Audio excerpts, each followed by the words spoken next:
If you can dance and beat me, I'll give you $5,000. The billionaire's fiancée mocked the maid's toddler. Then her dance changed her life. She was 3 years old, barefoot on a marble floor, and the most powerful woman in that mansion looked her dead in the eyes and said, "If you can dance and beat me, little girl, I'll give you $5,000. Everyone in that room laughed. The staff looked away. The little girl's mother gripped her mop handle so tight her knuckles turned white. Nobody expected what happened next. Nobody. And by the time it was over, nothing in that mansion, nothing, would ever be the same again. Welcome back, friends. You've come to the right place if you believe that the most powerful stories aren't found in Hollywood. They're found in real life, in the quiet corners where ordinary people do extraordinary things. Today's story is emotional, it's heartwarming, it's going to surprise you, and most importantly, it carries a lesson you'll carry with you long after this video ends. Before we begin, tell us in the comments, which country are you watching from? We'd love to know you're out there. Somewhere in the rolling hills of Greenwich, Connecticut, behind iron gates and perfectly trimmed hedges, sat a mansion that looked like a dream from the outside. But dreams, as most people learn eventually, have a way of hiding their shadows very well. Inside that mansion lived a 34-year-old self-made billionaire named Daniel Hargrove, a man who had built a tech empire from a dorm room in Austin, Texas, and had somehow managed to keep his heart humble despite his bank account growing beyond imagination. He was the kind of man who remembered the names of every person on his staff. The kind who left generous envelopes at Christmas. The kind who, despite everything life had given him, still got a little nervous eating at fancy restaurants. And then there was Vivian Caldwell, 31 years old, stunning, sharp-tongued, and the woman who wore his engagement ring on her perfectly manicured finger. She moved through the world like she owned it. And in many rooms she believed she did. There was also Rosa Martinez, 29 years old, a maid who had worked in the Hargrove mansion for 2 years. She was quiet, diligent, and carried something heavy in her eyes that only a mother raising a child alone truly understands. She had come from San Antonio, Texas, with nothing but her will and her little girl. And that little girl, Lily, was 3 years old. Curly dark hair, big brown eyes, and a heart full of something that nobody in that mansion had yet learned to see. This is the story of one afternoon that changed all of their lives. Forever. The marble floors of the Hargrove mansion had seen many things, but they had never seen anything quite like Lily Martinez on a Tuesday afternoon. Rosa had been working at the Hargrove mansion for just over 2 years when the trouble truly began. It started, like most trouble does, quietly, with small things that could be explained away. A look held a second too long. A comment wrapped in a smile. A tone of voice that made the hairs on the back of Rosa's neck stand up. But on this particular Tuesday in late October, the trouble had a name, and that name was Vivian. Daniel Hargrove was away in San Francisco for a conference. He'd be back Thursday, which meant Vivian had the mansion to herself, and everyone in it. Rosa had arranged childcare for Lily every day she worked. She had a neighbor back in Stamford, a retired schoolteacher named Mrs. Patel, who watched Lily for a few hours in the mornings. But that Tuesday Mrs. Patel had called in sick, and the backup sitter was unavailable. And Rosa, standing in the kitchen of her small apartment at 6 in the morning, had felt the floor tilt beneath her feet. She couldn't miss work. She simply couldn't. 2 missed shifts in a month meant a formal warning. And a formal warning in this economy, as a single mother with rent due in 12 days, was not something Rosa could afford. So she had made a decision she knew was risky. She had bundled Lily up in her little pink coat, put her favorite stuffed rabbit, a worn, floppy thing she called Mr. Ears, under her arm and driven to the mansion. She had called ahead to Gerald, the head of household staff, a kind older man from Georgia who had worked for the Hargrove family for 11 years. Gerald had sighed on the phone, but he had said quietly, "Come on in, Rosa. We'll figure it out. Mr. Hargrove wouldn't want you out in the cold over something like this." And that had been enough. Lily sat in the staff break room for the first hour, coloring quietly with a set of markers Rosa kept in her bag for emergencies. She was an unusually still child for her age. Not shy exactly, but observant. She watched everything with those big brown eyes like she was recording it all for later. Rosa moved through her morning work with the practiced efficiency of someone who has learned to never waste a movement. She dusted the library. She cleaned the east hallway bathrooms. She was polishing the banister of the grand staircase when she heard the click of heels on marble. "What is that?" Rosa turned. Vivian stood at the base of the staircase, wrapped in a silk robe the color of cream, her dark hair loose around her shoulders, a coffee cup in one hand. She was staring down the hall toward the break room, where the faint sound of Lily humming to herself drifted through the half-open door. "I'm so sorry, Miss Caldwell," Rosa said immediately, her voice steady even as her heart rate climbed. "My sitter fell through this morning. I had no other option. She's being very quiet, I promise. She won't be any trouble." Vivian looked at Rosa for a long moment. Her expression was unreadable, or rather it was readable, and what it said was not kind. "You brought your child to work," Vivian said. "Not a question. A statement. Flat. Precise. Just for today. It won't happen again." Vivian set her coffee cup down on the hall table, the antique one that Rosa would now have to repolish, and walked slowly toward the break room. Rosa followed, her pulse loud in her ears. Lily looked up from her coloring when the door swung fully open. She looked at Vivian with the uncomplicated curiosity of a 3-year-old. No fear, no performance, just looking. Vivian looked back at her the way you might look at a piece of furniture that has been placed incorrectly. "How old?" she asked, still looking at Lily. 3, Rosa said. 3, Vivian repeated. Then, slowly, the corner of her mouth curved upward. But it wasn't warmth. It was something else. "And what does she do all day?" "Just sit there." "She's a very good girl," Rosa said carefully. Vivian crouched down, bringing herself to Lily's eye level. She studied the little girl with an expression Rosa couldn't quite name. And then Vivian noticed something. In the corner of the break room, where Rosa had propped up her phone for Lily to watch a video earlier that morning, the screen was still glowing.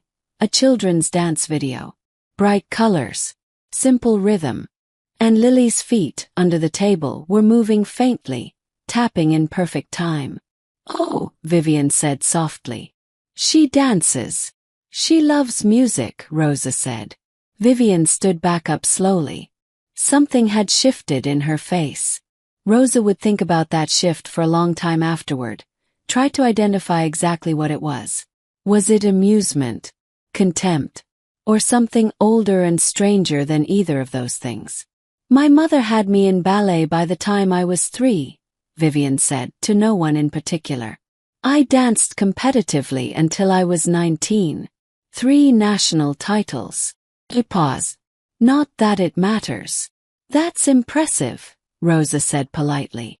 Vivian looked at Lily one more time. And then she said something that Rosa would replay in her mind for months. "She's cute. But she'll never be anything." She said it the way you'd say the weather's a bit gray today. Casually. Completely sure of it. Rosa felt the heat rise in her chest. But she said nothing. She pressed her lips together and she said nothing because she needed this job and Lily was watching and she would not let Lily see her break. Vivian picked up her coffee cup from the hall table and walked away. And Lily, who had been watching the whole exchange with those big quiet eyes, looked at her mother and said, "Mama, that lady's sad." Rosa blinked. "What baby?" "That lady," Lily said simply, pointing a small finger at the door Vivian had just walked through. "She's sad inside." Rosa stared at her daughter for a moment. Then she knelt down and pulled her into her arms and held her a little tighter than necessary. "You're something else, you know that," she whispered. Lily just patted her mother's back with one small hand, like she was the one doing the comforting. She probably was. Something was brewing in that mansion. Rosa could feel it the way you feel a storm before the clouds arrive.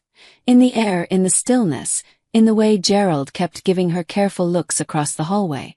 The rest of that Tuesday morning passed without incident. Vivian disappeared into the East Wing, her preferred territory when Daniel was away, and Rosa moved through her duties with Lily tucked quietly in the break room.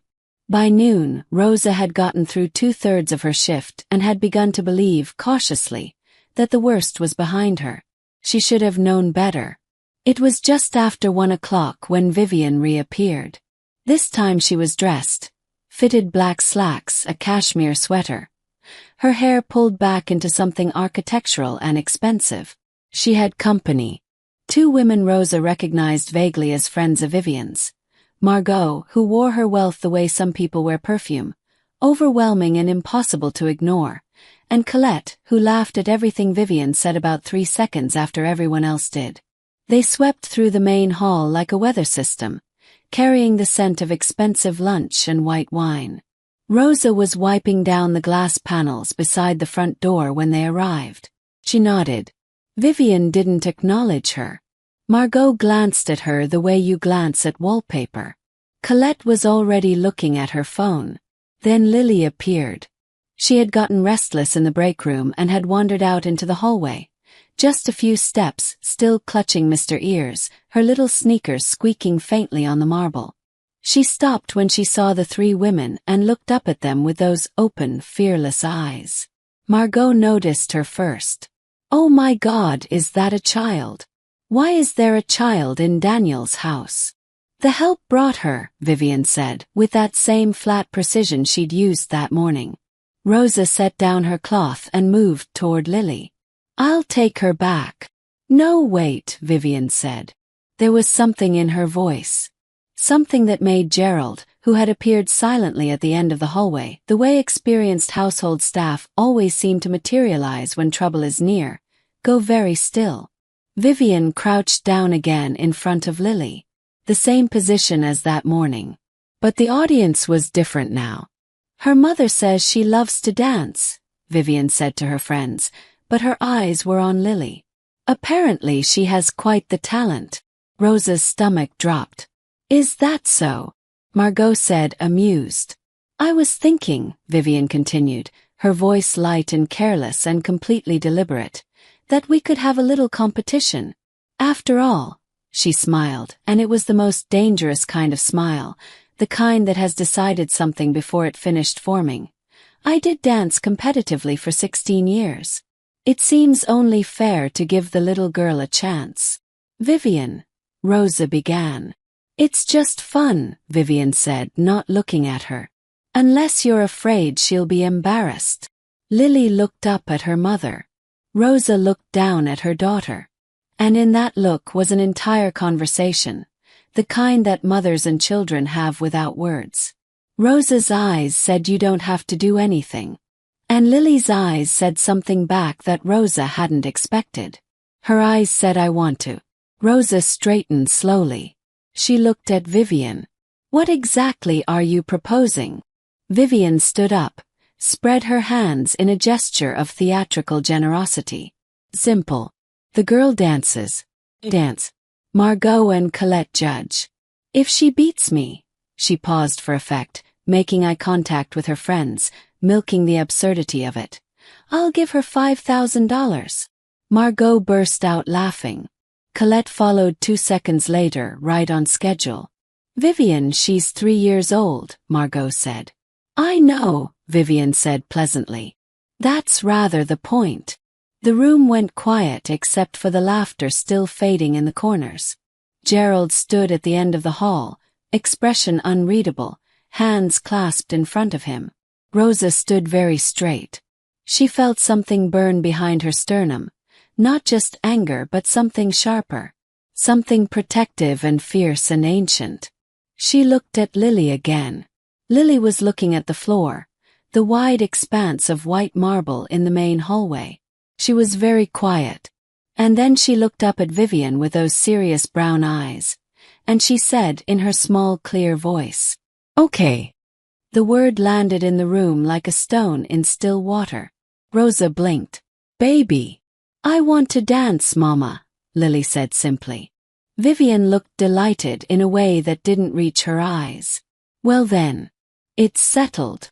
What happened next, what nobody in that room was prepared for, would eventually be described by every single person who witnessed it in exactly the same way, regardless of who they were or what they believed about the world. They would all say, I have never seen anything like it. But we're not there yet. Because first Vivian danced. And she was extraordinary. Even Rosa, who in that moment would have been happy to see Vivian trip over her own cashmere, had to admit privately and painfully that Vivian Caldwell moved like someone who had been built by music. She was fluid and precise and arresting. She crossed that marble floor with the confidence of someone who has never once doubted whether a room belonged to her. Margot and Colette clapped. It was objectively an impressive performance. Vivian finished with a small, satisfied bow. She turned to Lily. And on her face was an expression that was worse than cruelty. It was dismissal. Your turn, little one. Rosa's heart was hammering. She knelt beside Lily. Baby, you don't have to do this. We can just. Mama, Lily said, and her voice was so calm, so sure, that Rosa stopped talking. Can you put on my song? Rosa stared at her. Your song? Lily nodded. The one from this morning. The one I like. Rosa's hands were trembling slightly as she pulled out her phone. She found the song, a gentle rhythmic piece they discovered months ago, something between gospel and soul, with a deep beat that Lily had always responded to like it was speaking directly to something inside her. She pressed play. And Lily, 3 years old, barefoot because she'd slipped off her sneakers without anyone noticing, still holding Mr. Ears in her left hand, stepped out onto that marble floor. And the room changed. Nobody spoke. Nobody moved. Even Margot forgot to look at her phone. It is difficult to describe in plain language what it looks like when a child moves with a gift they were simply born carrying. It isn't technique. It isn't choreography. It is something that lives below all of that. Something more honest than training, more powerful than competition. Lily danced. She moved through the music the way water moves through a riverbed, not fighting the shape of things, but finding the path that was always meant to be hers. Her small bare feet found the beat with a precision that made no logical sense for a child of 3. Her arms moved with a natural expressiveness that trained dancers spend years trying to recover after technique has smoothed it away. She turned. She swayed. She dipped her chin and lifted it again at exactly the right moment, as if the music was telling her something the rest of them couldn't hear. She never dropped Mr. Ears. The song was 2 minutes and 47 seconds long. Rosa knew this because she had heard it approximately 400 times in the last 8 months. But standing there in that marble hallway, watching her daughter, those 2 minutes and 47 seconds felt like they existed outside of ordinary time. When the song ended, Lily stopped. She stood in the center of the floor, slightly out of breath, looking around at the people watching her with that open, uncomplicated expression. Silence. And then Gerald. Steady, composed, 11 years of professional service Gerald, made a sound. It was quiet. It was almost nothing. But in that silence it was everything. He was crying. He turned slightly away and pressed 2 fingers to his mouth and composed himself in approximately 4 seconds, which was impressive by any standard. But Rosa had seen it. And Margot had seen it. And even Colette, who had been primed to laugh at whatever happened, was staring at Lily with her mouth slightly open. Vivian hadn't moved. She stood exactly where she'd been standing when Lily began. Her arms were at her sides. Her expression, the polished, curated, weaponized expression she wore like armor, had come apart in a way that Rosa had never seen before and suspected few people had. She was looking at Lily the way you look at something that has just shown you a truth you didn't know you needed to see. Well, Margot said finally, because someone had to say something. Her voice was strange, stripped of its earlier amusement, quieter, more honest. I think we have a winner. Colette nodded. She was still staring at Lily. Vivian didn't respond. Rosa went to Lily and knelt down and hugged her, and Lily hugged her back, still holding Mr. Ears, and Rosa whispered, "I'm so proud of you," into her daughter's hair, and meant it more completely than she had ever meant anything in her life. It was in this moment that Rosa noticed Vivian had walked away. She hadn't stormed out. She hadn't made a scene. She had simply turned and walked quietly toward the east wing, and the sound of her heels on the marble had been softer than usual, slower. Margot and Colette made excuses and left shortly after. The mansion went quiet again. Rosa finished her shift. Gerald reappeared with a cup of tea. He pressed into her hands without comment. She drank it standing at the kitchen counter while Lily colored at the table nearby, back to being perfectly ordinary, like she hadn't just done something extraordinary. "Does she take classes?" Gerald asked finally. "No," Rosa said. "I can't afford." She stopped. Started again. "Not yet." Gerald nodded slowly. He said nothing more. Rosa drove home that evening with Lily in the back seat, Mr. Ears against her cheek, already half asleep. She thought about Vivian's face in that moment after the music stopped.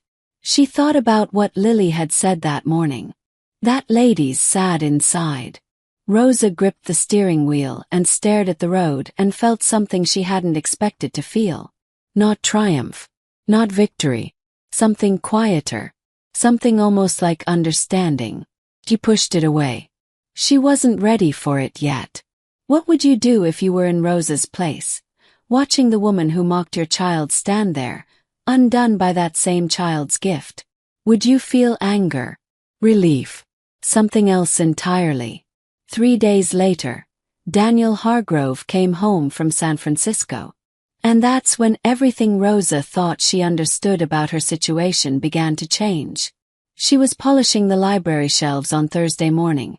Lily safely at Mrs. Patel's. Life returned to its normal rhythms when she heard voices in the hallway. Daniel's voice, low and warm.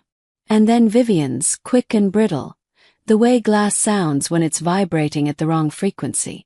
Rosa moved quietly. She wasn't eavesdropping. She was simply doing her job in a room adjacent to other people talking. That was a distinction she held on to. But she heard enough.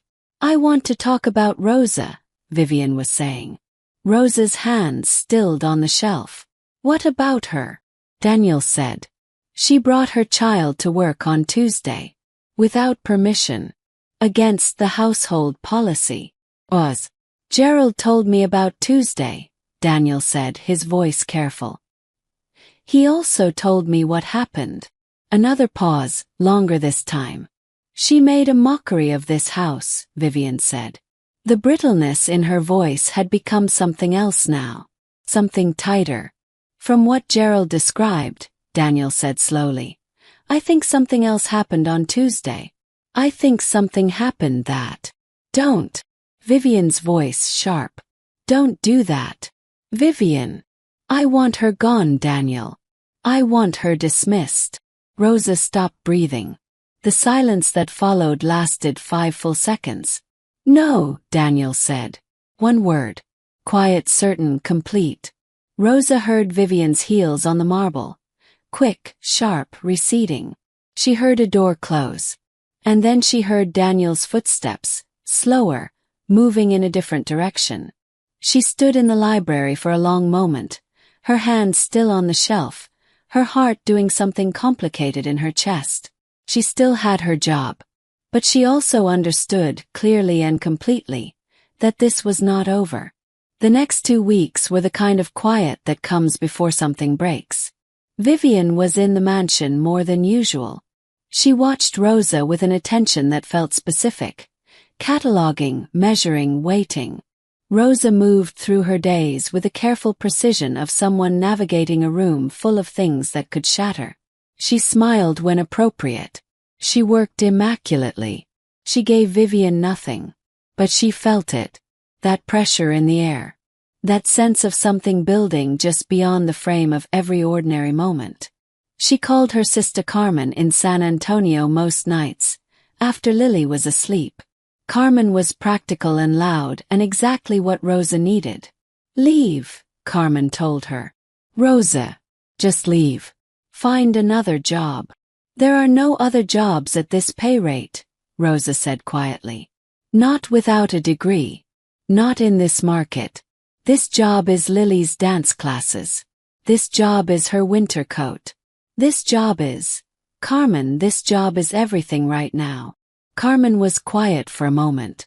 "Then be smart," she said finally. "Just be smart." Rosa tried to be smart. She documented everything. She kept her shifts impeccable. She asked Gerald carefully whether there had been any formal complaints filed against her, and he said no, not yet, with an emphasis on the yet that she understood.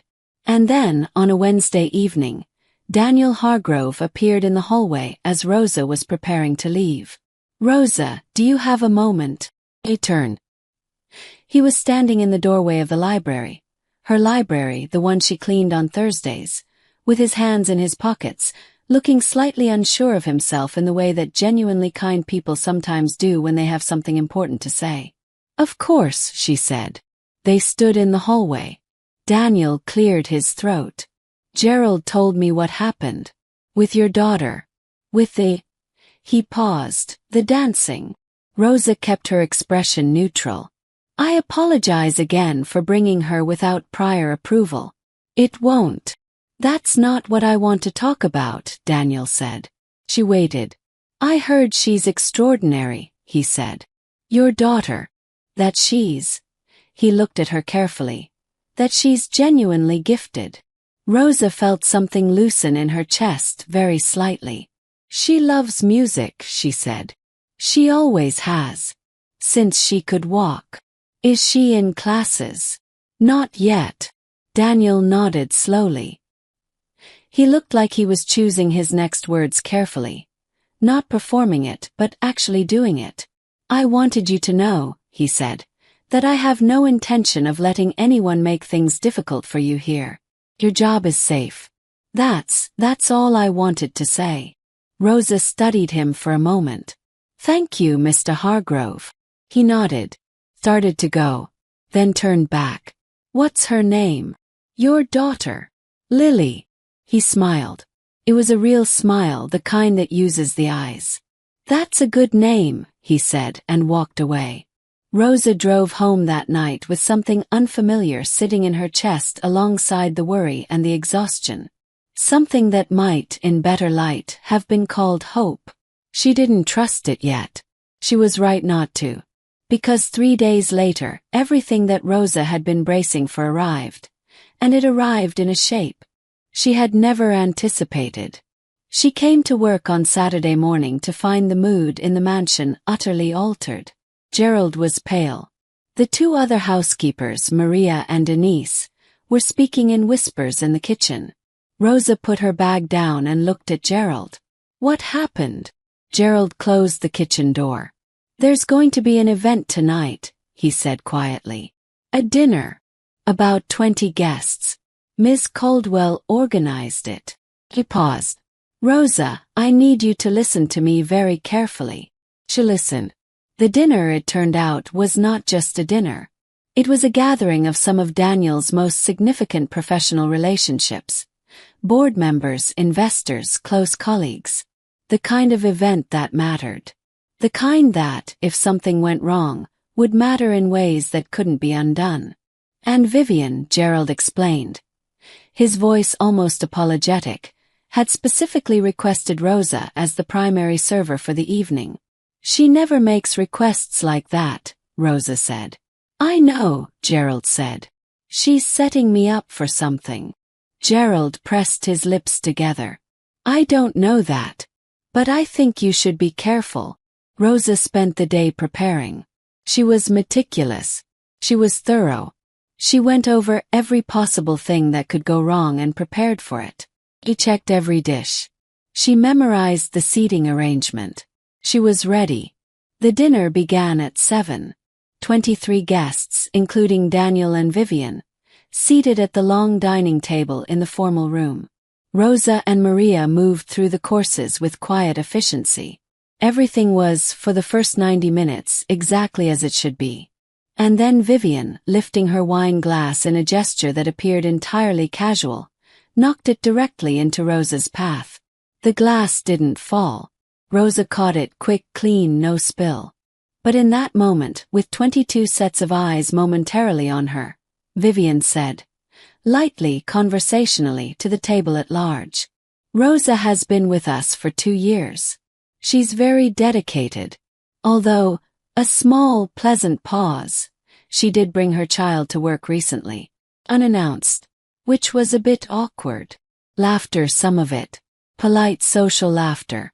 Rosa stood holding the wine glass, expression neutral, face absolutely still. "She has a little girl," Vivian continued. "Very sweet. We had a bit of a moment, actually. The child wanted to show us how she dances." More quiet laughter. "It was," Vivian paused delicately, "charming." The word charming landed exactly the way Vivian intended it to. Diminishing, dismissive, the polite cousin of nothing. Rosa set the wine glass down carefully. She looked at Vivian across the table. And for one moment, just one, her professional composure cracked, and what showed through was not anger, and not hurt, and not the thing Vivian was looking for. What showed through was dignity. Quiet, undefeated, bone-deep dignity. And in that moment one of the guests, a woman seated 3 chairs from Daniel, silver-haired, still, someone whose name Rosa did not yet know, looked up from her plate and looked at Rosa with an expression that was entirely different from everyone else at the table. She was paying attention. Not to Vivian. Rosa. And then she looked down at her plate, and the dinner continued, and nothing appeared to have changed. But something had. Something that would only become clear later that night. After the guests had gone, after Daniel had said something quiet and serious to Vivian that Rosa didn't hear, after Gerald had pressed her hand briefly as she collected her things and said, "You did well," in a voice that meant much more than those 3 words. Her phone buzzed as she was walking to her car. An unknown number. Text message. "My name is Eleanor Voss. We met briefly tonight, though we weren't introduced. I believe your daughter dances.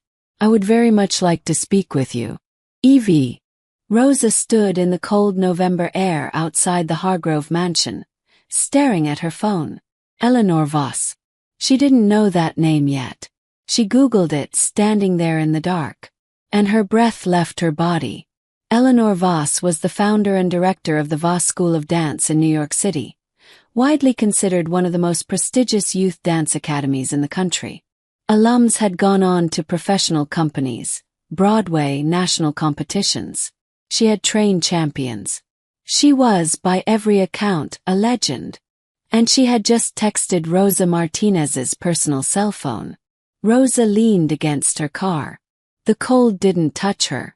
She read the text 3 more times. Then she texted back, with hands that weren't entirely steady. "Rosa. Lily's her name. She's 3. How did you?" The response came in under a minute. "Gerald showed me a video." Rosa stared at the screen. Then she looked back at the mansion, at the lit windows, the iron gates, the life inside that had almost swallowed her whole. Gerald, she thought.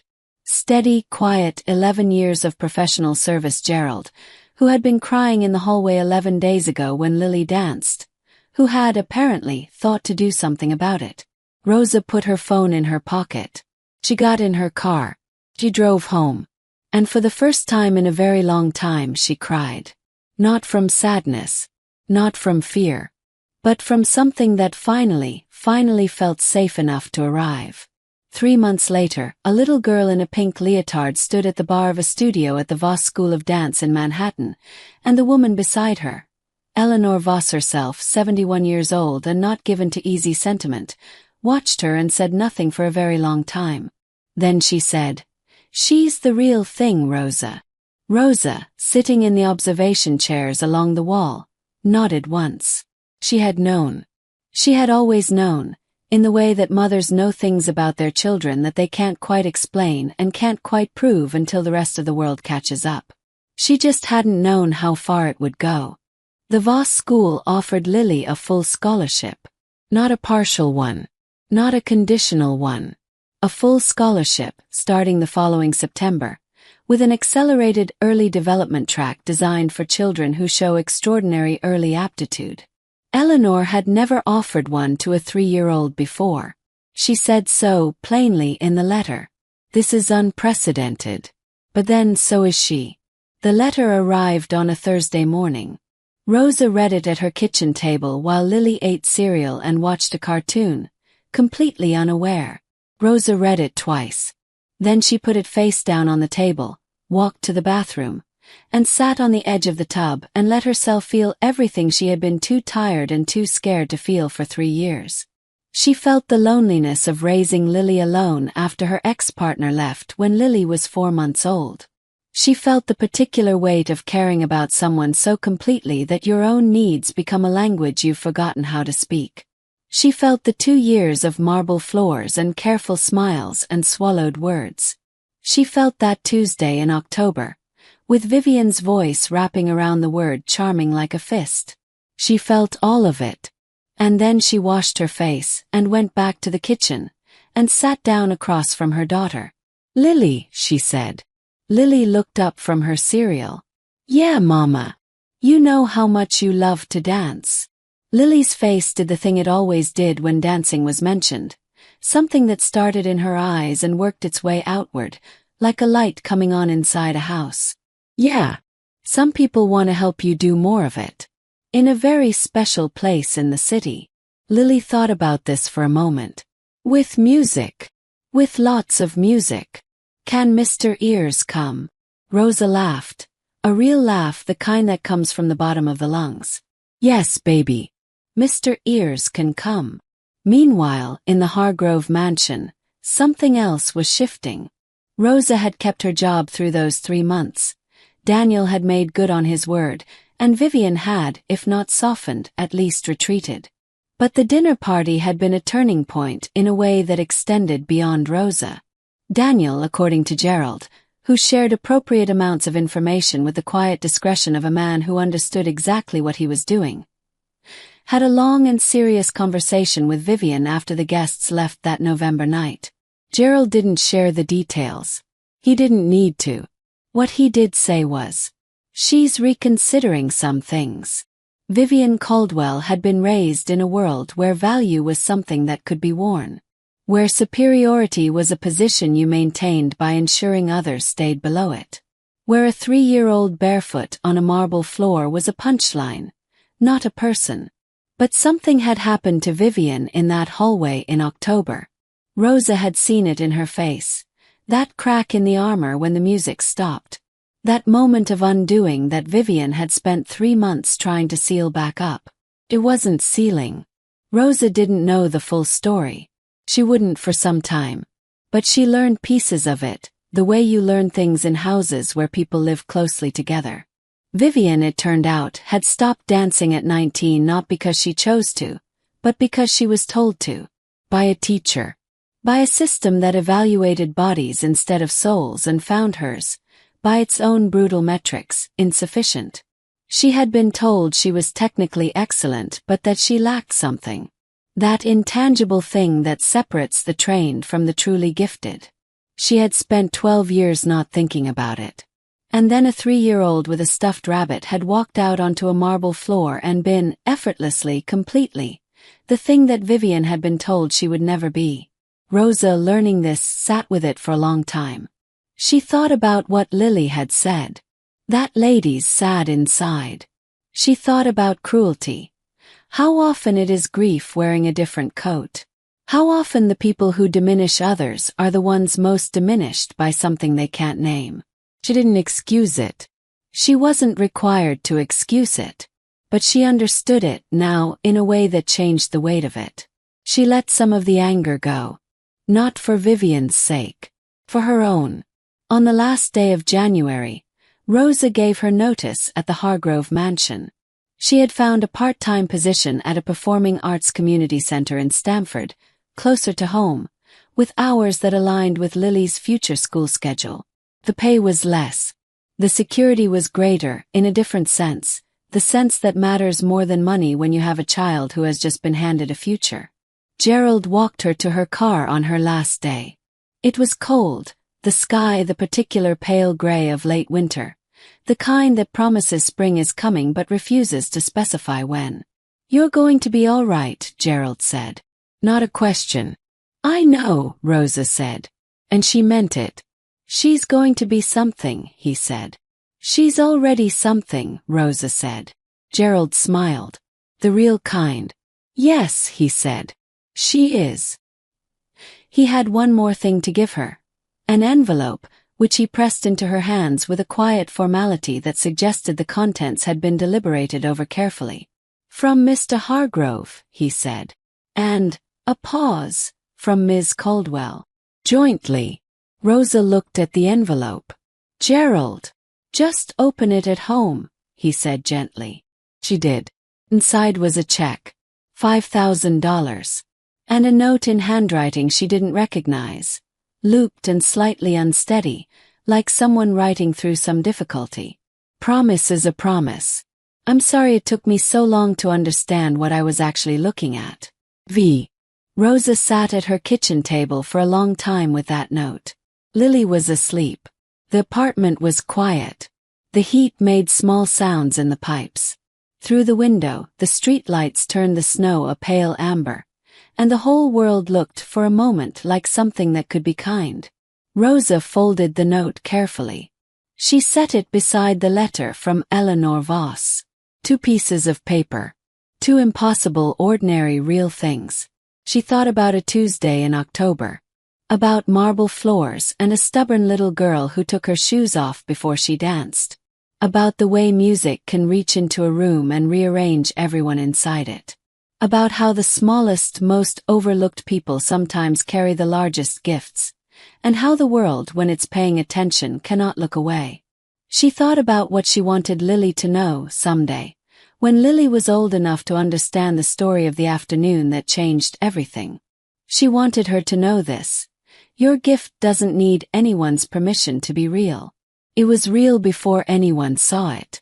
It will be real after everyone has forgotten to doubt it. Dance because the music moves you. The rest of the world will catch up. And she wanted her to know one more thing, the hardest thing, the truest thing. Even the people who hurt you are carrying something heavy. You don't have to carry it for them. But you can afford to put the anger down.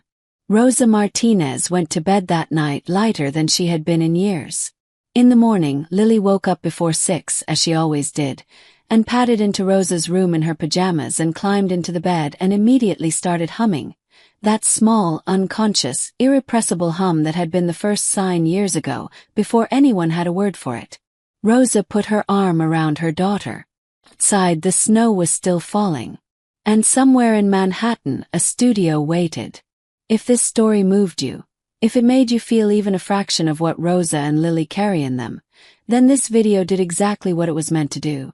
Please take 1 second to like this video. Costs you nothing and it means the world to this channel. Subscribe so you never miss a story like this one. We are here every week with stories that remind you why being human is the most extraordinary thing in the world. Share this video with someone who needs to hear it today. A friend who's exhausted, a mother who's struggling, someone who has been made to feel small by someone who was afraid of their light. And tell us in the comments. What part of this story moved you the most? Was it Lily's dance? Rosa's quiet dignity? Vivian's note at the end? Or maybe something else entirely? We read every single comment. Everyone. Thank you for watching. Thank you for feeling. And remember, the smallest people sometimes carry the biggest gifts. Never let the world make you forget that. We'll see you in the next story.